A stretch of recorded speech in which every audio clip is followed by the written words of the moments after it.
इस क्वेश्चन में सोचने वाली बात बस ये होगी कि how to find all possible values of a for which this equation becomes solvable. और उसके बाद तो क्वेश्चन मुश्किल नहीं है। How will do see. इस क्वेश्चन में कहा गया है if cos 2x minus a sin x is equal to 2a minus 7 as a solution for a belonging to the interval p to q and r is equal to this, then p into q into r is equal to dash. To understand the procedure which I am going to use, मैं आपको इसी concept पे dependent एक छोटा question कराता हूं और वो ये है कि सपोज आई से 2 sin x plus 3 cos x equal to lambda, for what value of lambda this equation is solvable। मतलब कि lambda की किन वैल्यूज के लिए इस इक्वेशन का रूट निकल जाएगा। दैट इज lambda की किन वैल्यूज के लिए x की कम से कम एक वैल्यू ऐसी होगी जो इस इक्वेशन को सेटिस्फाई कर दे। For example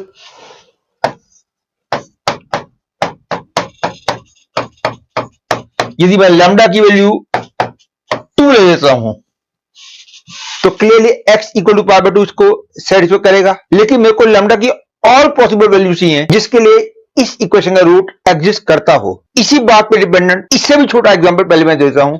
suppose I say sin x equal to lambda, for what values of lambda this equation is solvable, that is there is a value of x which satisfies this. तो clear है lambda की value -1 और 1 के अंदर लाई करेगी तो इस equation का रूट एग्जिस्ट करेगा। यदि लैम्डा की वैल्यू 1 से बड़ी हो जाएगी तो इस इक्वेशन का कोई भी रियल रूट नहीं होगा। सिमिलरली ये इक्वेशन सॉल्वेबल तब होगी यदि लैम्डा की वैल्यू इसकी ग्रेटेस्ट और लीस्ट के अंदर लाई करे। और हम जानते हैं इसकी ग्रेटेस्ट वैल्यू होती है √2 square plus 3 square, that is √13, और लीस्ट वैल्यू होती है -√13। तो लैम्डा की वैल्यू -√13 और √13 के अंदर लाई करेगी तो इक्वेशन सॉल्वेबल हो जाएगी। यदि लैम्डा की वैल्यू से 10 ले लूं तो ये इक्वेशन सॉल्वेबल नहीं है क्योंकि x की किसी भी वैल्यू के लिए इनका सम 10 हो ही नहीं पाएगा। और इन्हीं बातों का यूज मैं अब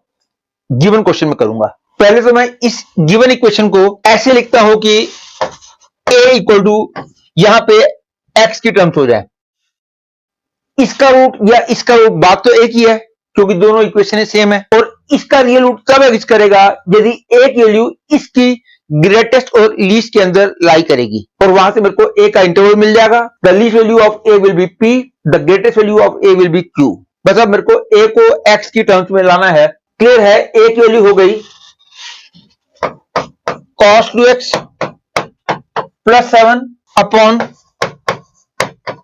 sin x प्लस 2, और cos 2x को मैं sin x की टर्म्स में ले आऊंगा और उसके बाद उस सिंप्लीफाइड एक्सप्रेशन की ग्रेटेस्ट और लीस्ट वैल्यू निकालने के लिए मैं sin x को t मान लूंगा और इस बात को यूज करूंगा कि t की वैल्यू -1 to 1 है। See how I will do.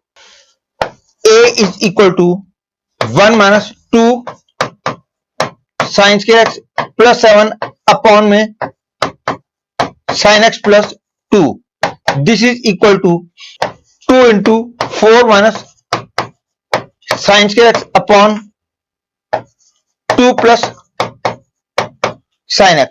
Clearly this implies that a is equal to 2 into 2 minus sin x। ये तो by chance sin x cancel हो गया।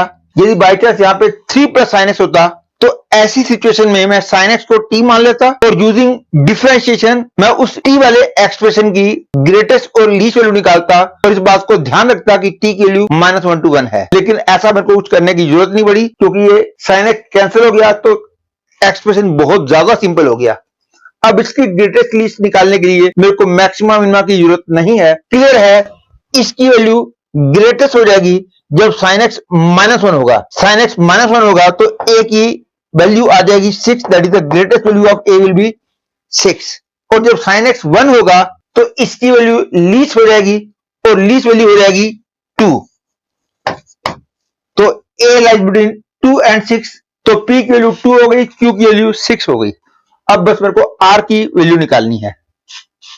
To find the value of this एक formula याद रख लो कि tan theta plus cos theta is 2 cos x 2 theta. ऐसा ही एक फॉर्मूला और भी है, वो यहां यूज तो नहीं हो रहा लेकिन उसको भी याद रखना चाहिए, और वो है tan theta minus cot theta is 2 cot 2 theta. लेकिन प्रेजेंटली मेरे को केवल इस फॉर्मूले की जरूरत पड़ रही है। And now to use the formula which I have told you just now, first I will write it as cot 9 degree and I will write this as cot 27 degree.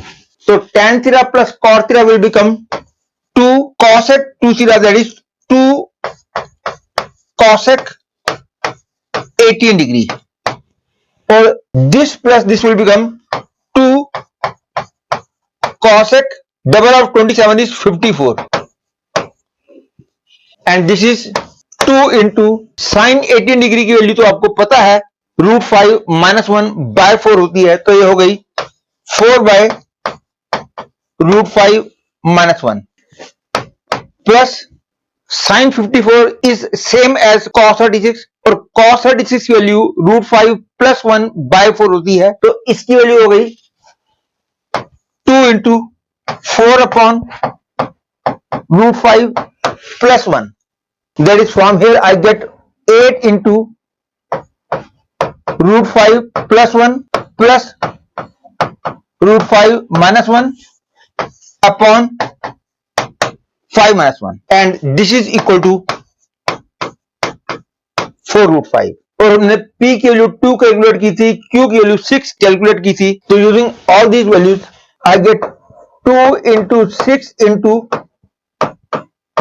4√5, that is 48√5. Hence I can say fourth choice is the correct choice.